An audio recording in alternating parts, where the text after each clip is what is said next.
Deux sentiments prédominaient, Estelle. Tout d'abord, le sentiment d'unité devant la nature de l'événement historique. Le deuxième sentiment est très étonnant pour un observateur étranger. Ce sentiment était celui d'une sérénité plutôt joyeuse. Mais dans cette foule, royaliste ou pas, chacun était, je vous l'ai dit, conscient de cet événement. Avec Agnès Naba, nous nous sommes mêlés à cette foule. Regardez ce que cela donne.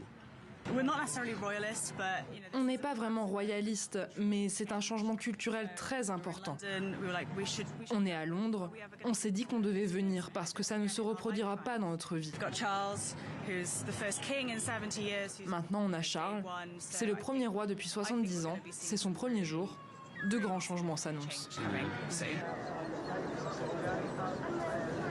Il a été pas mal décrié dans le passé, mais depuis longtemps, on voit qu'il a une conduite impeccable, il remplit très bien son devoir de prince de Galles. Et pour moi, je pense que ce sera un très bon roi. Et il a dit hier qu'il travaillerait jusqu'à la fin de sa vie comme sa mère. Et je trouve ça très beau de dire qu'il reste vraiment dans la tradition, dans l'héritage de sa mère en fait. On ne peut pas espérer d'un débutant qu'il soit à la hauteur de sa mère dès le départ. Avec le temps, il va apprendre. J'espère que ce qu'il a fait hier, il a serré les mains des gens sans gants, il va continuer à le faire une fois en poste, à nous dire, toi et moi, on est les mêmes.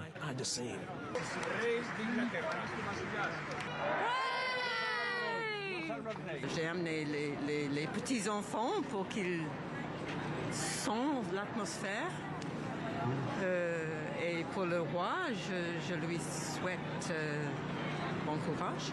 Pour moi, ça donne des frissons en fait. On sent qu'on est dans un moment très historique, on n'a jamais oublié. C'est un bon moment en fait. Moi, j'ai confiance en Charles.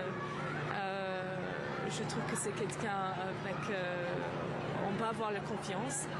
Et c'est bon, il a passé toute sa vie en attendant, donc maintenant il peut monter et je lui souhaite bon courage. Et voilà pour ces paroles choisies par Kevin Berg et Séverine André. On retrouve Florent, toujours à Londres. C'est vraiment la journée du roi Charles III aujourd'hui, une journée chargée avec beaucoup de rencontres politiques. Quelle est la suite du programme ? La suite du programme après le Parlement, après cette rencontre avec Liz Truss, c'est demain en fait. C'est demain.